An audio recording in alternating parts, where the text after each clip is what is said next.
I just got my new Tevo little monster, and I'm going to do a time lapse of putting it together and show my first print. And just wanted to share this with some folks since there's not a whole lot of content out there. Let's start building this little printer. See how it goes. There is a little damage to this box, so we'll open it up and make sure that we can actually do this build if there's nothing damaged too much.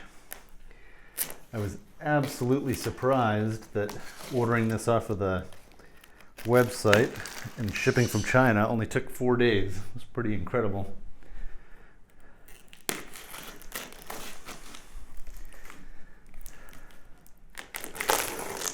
I've been looking forward to getting one of these for quite some time. I've had a bunch of Cartesian printers, but I've really been wanting to do a Delta printer for a long time, and this little monster seems like a fun way to do a Delta printer. It's a nice owner's manual. Really, I just want to make sure there's no damage where the box got nicked.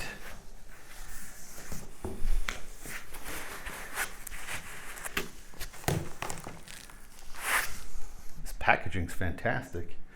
I think it's going to be fine. All right, well, I'm going to set this up to do a time lapse, and that's what you'll see.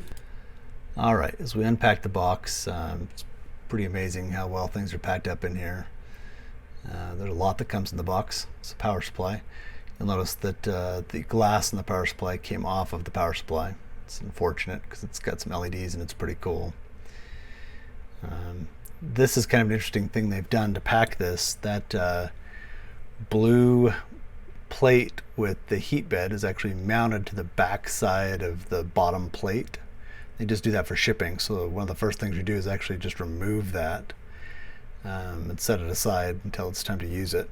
And when you use it, you flip it over and attach it to the other side of that bottom plate. Got some help here.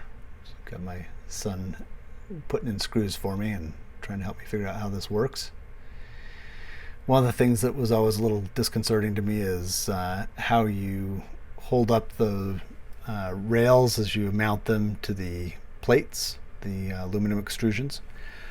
But turned out that we could hang it over the side of the table and I could actually get to them. So we could just hold them straight and screw in the screws as we went, and that turned out to be pretty straightforward, pretty easy.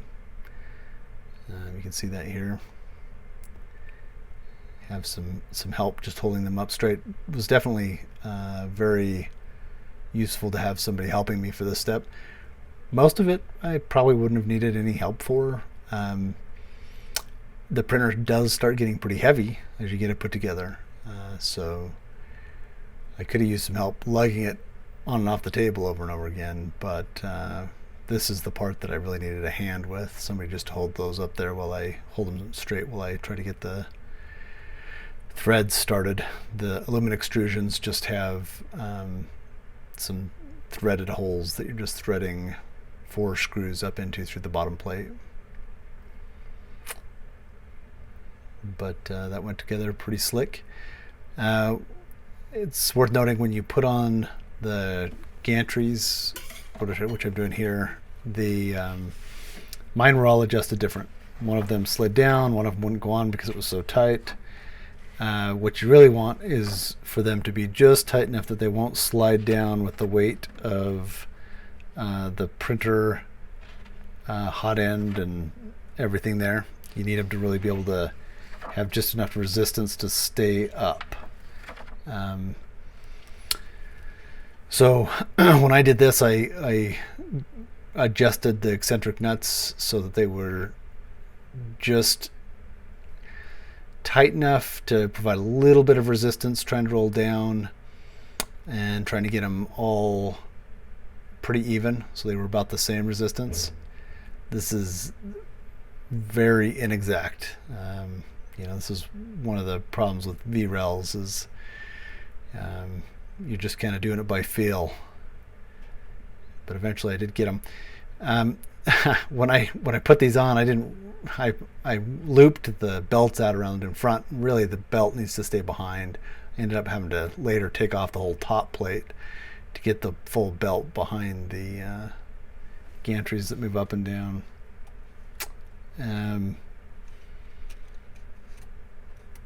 The other thing that was kind of interesting later, I figured out that the belts were twisted. I actually had to take 2 of the belts off and untwist them and reconnect them back. Not a big deal. Did take me a second, and I was glad that I took a moment to straighten those out.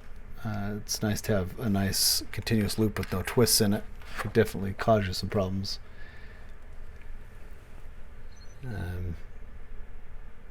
Here you can see we're just attaching the top, which I only had to take off a couple of times as we were putting this thing together.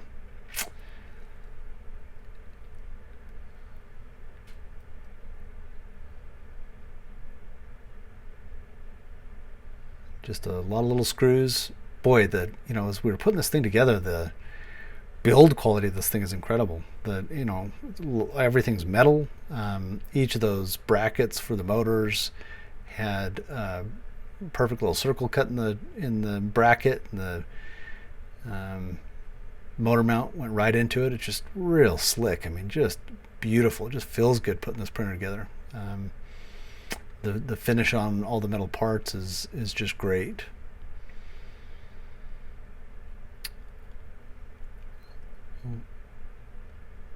When you are putting the little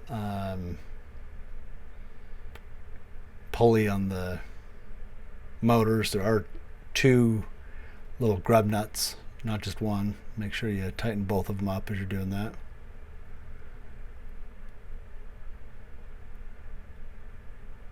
I didn't really find it possible to get the pulley in the right place until I had the printer way more assembled than this. I went back and did that at the end. The printer assembly is really very straightforward. Went together really slick. I mean, I probably spent more time than I needed to. I probably spent 3 or 4 hours doing this. And unfortunately, there was a problem with the camera, and the time lapse stopped about here. But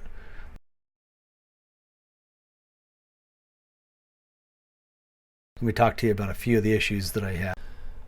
This is the first Delta printer I've ever run, and I've never run a BL Touch before. And so, as I was going through the setup, trying to figure out how to get this thing up and running, I was a little disadvantaged because I wasn't quite sure how this was supposed to work and what was supposed to happen. In the manual that comes with this, it actually shows you some start G code and some end G code.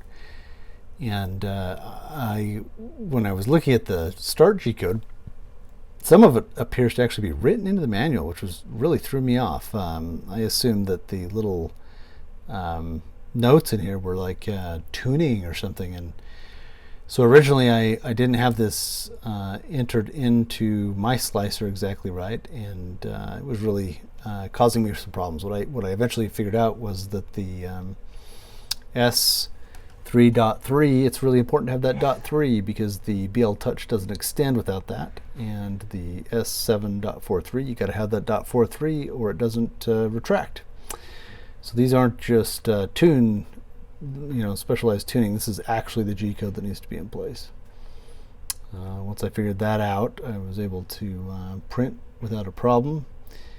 I did find that I did have to play around quite a bit with the G30 code to get the BL Touch trigger point set so that my first layer was pretty good. I ended up using a G30 Z1.05 to get it to lay down a good first layer. Quite a bit different than the 0.7 that was indicated in the manual.